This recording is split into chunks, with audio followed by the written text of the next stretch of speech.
Bonjour et bienvenue sur la chaîne Ludipack. Aujourd'hui, on va vous parler jeu, on va vous parler insert. Car oui, le rangement pour un jeu, c'est important. Et pour cette vidéo, on va vous parler de Star Wars Bordure extérieure. Un jeu qui a une quantité de matériel assez conséquent, hein. Et donc pour cela, un rangement, c'est un plus. Alors tout d'abord, on va commencer par ouvrir la boîte.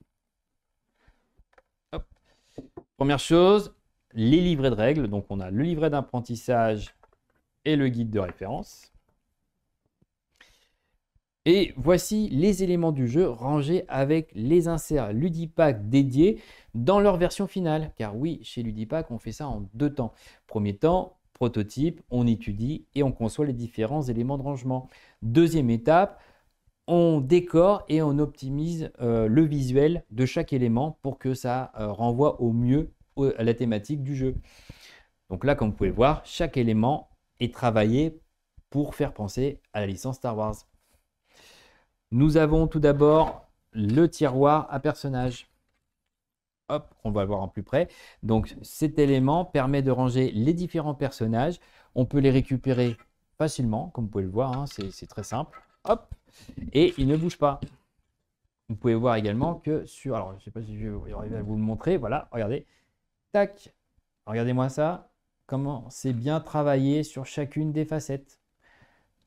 Très facile en plus à prendre en main. Vraiment un très bel objet. Nous avons le plus gros morceau. Donc, un magnifique élément de rangement dédié à la gloire de Star Wars, hein, j'ai envie de dire. Comme vous pouvez le voir, en fait, il s'ouvre par ici. Et dedans, on peut voir les différents éléments qui concernent le plateau de jeu, les plateaux personnels et les plaques, comment dire, les fiches de vaisseau. Voilà, tout se range parfaitement. Hop, on ramène ça dans la boîte et c'est tout bon. Nous avons également un plateau de jeu, un plateau de rangement, pardon, dédié au token. Donc là, je vais vous montrer de près. Celui-ci permet de ranger à la fois les pions d'influence, les pions contact et les pions des différentes factions. On a également les petits curseurs qui servent pour la piste de gloire de chaque plateau joueur. Donc là, c'est très bien parce qu'il ne bouge pas. Hop! Et regardez-moi ce travail sur chacune des facettes. Alors attendez, hop! Regardez-moi ça. C'est vraiment bien travaillé. Et ça ne bouge pas. Nouvel élément de rangement qui se trouve sous l'élément précédent. C'est un plateau dédié cette fois-ci alors aux dés qu'on voit un petit peu là. Voilà, je sais pas si je vais vous montrer après en gros plan. Donc les dés, l'argent, les tokens objectifs et dégâts et les cartes. Hop, comme vous pouvez le voir, voilà. C'est parfaitement rangé dans des silos, hein, comme vous pouvez le voir. Et pour ce qui est des dés qu'on voit ici, ils sont fixés par une petite baguette.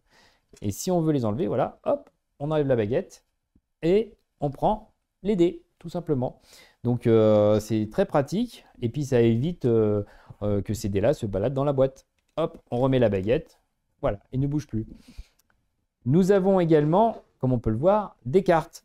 Donc les cartes, elles sont slivées. Et le fait est que l'insert permet soit d'utiliser les cartes non slivées, soit d'utiliser les cartes slivées. Et ça, c'est vraiment un plus parce que quand on a envie de protéger ces cartes, on aimerait bien que ça rentre dans le rangement. Et là, c'est le cas, que ça soit en hauteur ou que ça soit au niveau de la taille. D'ailleurs, j'en profite pour présenter les sleeves que nous avons utilisés pour la création de cet insert. Donc, ce sont les sleeves qui émanent de Board Game Protector. Donc, Board Game Protector, c'est un site où on peut acheter toute taille de sleeve et en plus, on peut faire des recherches par jeu. Donc, c'est vraiment un site très pratique avec des très bons sleeves. Et voilà, vous aurez dans le lien de la description, enfin dans la description plutôt, un lien pour accéder au site. Et là, pour la petite information, pour ce qui est des cartes de Star Wars Bordure extérieure, ce sont les cartes au format Chimera USA. Donc voilà, si vous voulez sliver vos cartes, bien entendu. Hop. Donc voici pour cet élément. Et enfin, nous avons le dernier élément, donc le gros deck de cartes, hein, donc, qui constitue toutes les cartes de marché, de rencontres et de personnages du jeu. Donc là, vous voyez, hein, c'est un insert très simple, mais très bien conçu, où toutes les cartes peuvent être stockées dans les deux rangements qui sont présents. Hop, il suffit de les replacer entre les pylônes. D'ailleurs, ouais, regardez, voilà, regardez-moi les petits pylônes là. Regardez-moi comme c'est mignon ça. Hop, voilà. Voilà, on les range et c'est tout bon. Donc pour ranger après, alors vous allez me dire, parce que voilà, c'est bien, on a tout sorti, mais qu'est-ce qu'on fait après? Et bien dans la boîte, voilà, il suffit de remettre les éléments. Donc hop, on remet les différents éléments que l'on a préalablement récupérés et re-rangés dans les différents inserts. Hop, je mets le petit...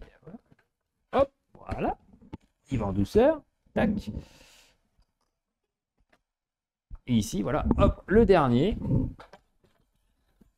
Les règles de base et le quoi. Et vous avez vu le gain de temps?